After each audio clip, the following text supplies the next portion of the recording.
Thank you. I'm here representing multiple Caribbean island territories, and it is great to hear so much resonance with government representatives. However, as the only civil society member of one of the most impacted areas, I will continue reclaiming our time. I thank and recognize Tia Gaspar Taylor, president of Trinidad and Tobago's Network of Rural Women, who was supposed to be here, but emergency circumstances forced a last-minute change. And as such, I've been asked to present in English. I apologize beforehand then to all the wonderful interpreters. You guys have been doing an amazing job. Buenas tardes. Mi nombre. Good afternoon. I'm Katia Avilés-Vázquez. Events whose extremes and severity, coupled with the government's inadequate preparation and aftermath, have shaped me as the person speaking in front of you today. As Caribbean islands, we share a common colonial history that created the extractive industries that dominate our economy. In the past 10 years alone, we have faced the worst drought in centuries, hurricanes, earthquakes, floods, volcanoes, and pandemics. It is in this context that the disproportionate impact of climate change becomes a chain reaction rather than just points of an agenda. In spite of the beautiful words that have been spoken here today by everyone, when disaster hits, economic recovery is given priority over human life. As access to basic resources becomes scarce, human rights are the first to go out the window, with governments using the disaster as an excuse for militarization. The increasing threat to our Earth defenders is no coincidence, as they present a direct threat to economic interests and government power grabs. Health and basic needs are unmet, and people die. I don't know if I've been disconnected. And people die from easily preventable diseases or infections, from lack of sanitary access or lack of access to power that is compounded in women's bodies. Gender equality is not even given a place at the table. Women are expected to fulfill the reproductive and caring role to rebuild society, receiving the weight and responsibility of social reproduction with little resources and no benefits. Food access becomes even more difficult as land is lost, agriculture is ravaged by these extremes, and routes and infrastructure to access food are threatened by the very same climate events. Housing and land rights, particularly land with high agricultural, environmental, and cultural value, are eroded as people are displaced, and lands where their homes were at is either lost to the sea or sold to new investors. Access to water becomes impossible, while large-scale developments and land contamination are a continuous threat to valuable, limited underground reservoirs on our islands. The use of disasters by the ultra-rich to further erode the political protections of our islands, such as the Barbuda Land Trust, lead to climate gentrification, collective displacement of historically marginalized people and poor communities, in the name of climate resilience or economic development. Environmental regulations completely disappear, and the power void is seen as a clean slate, or tabula rasa, for preferential investment projects that give further power to capitalist interests, both in the banks and the government. During this meeting, there has been a lot of talk of no one left behind, but if we are to include everyone, we must first be aware of who is missing. Who is here speaking for our water, our lands, our rivers, our children, for colonies and territories, not just nation states, for the alternate systems of living and alternative economies that live with rather than from the earth.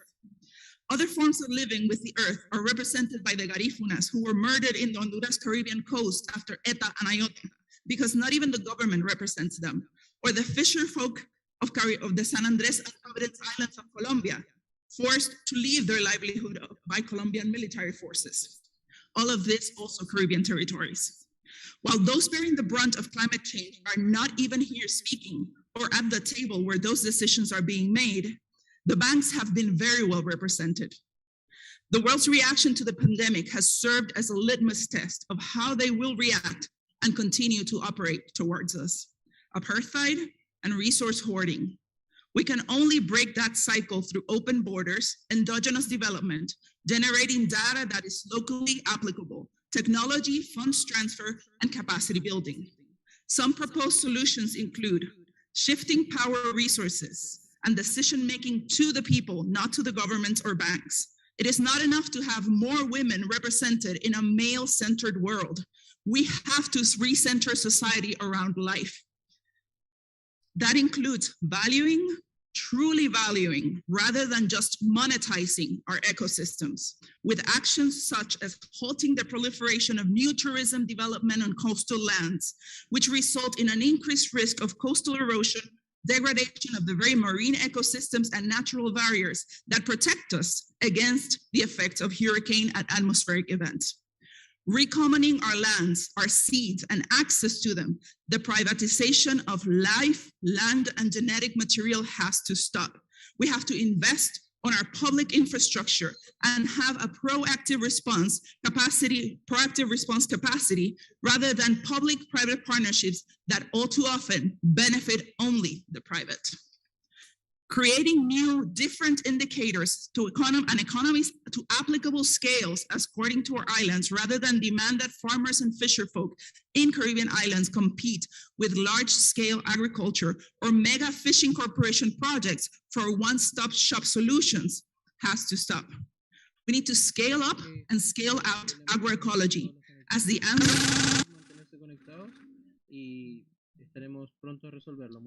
answer that draws from science, justice, and ancestral practices. The demands to compete and subsidies from governments to large-scale projects of foreign corporations, including the false solutions in the Cornevia Accord and mega projects that further centralize operations and profit, just tighten the chains of empire around the Caribbean, further entrenching the causes of climate change, addressing only its superficial symptoms and leaving our population expendable. When we say bottom up, we have to mean it. With funding and strength of will, we have to go as far down as the earth itself. And we're not talking about changing the lending criteria. We're talking about changing the system, prioritizing infill rather than new development, building better, not building back. This is why we demand more countries to sign the Escazú Agreement recognition and approval of loss and damages, increased participation of local communities in the decision-making process. It is imperative to issue a climate fund of at least $500 billion in drawing rights for 20 years. I join the words of the minister saying annual funding for Caribbean countries and $10 trillion for climate change and the further establishment of a Caribbean resiliency fund that as has been mentioned, as well as hurricane clauses, which should become a more systemic feature of debt relief and particularly debt cancellation for island states, initiatives for those most impacted territories. Our collective future must be, by necessity, gear society around the land and its stewards, not administrators. Therefore, all Caribbean islands, irrespective of our political status, must be able to work, trade, travel with each other directly, prepare and recover together from major events. This will lead to true regional integration. My name is Katia Avilés-Vázquez, but I'm also Marisa, I'm Gia, I'm Annette, Barbara, Ian, Laura, Juliet, Maga, Jocelyn, Giovanna, Ruth. I am Atabey. Yes, we are shaped by the difficulties and crises we survive, but we are defined by what we choose to protect and live for. Let us be defined today by our actions here to center the alternatives and transformations we implement together. The Caribbean is owed as much, and our collective future demands no less. Gracias.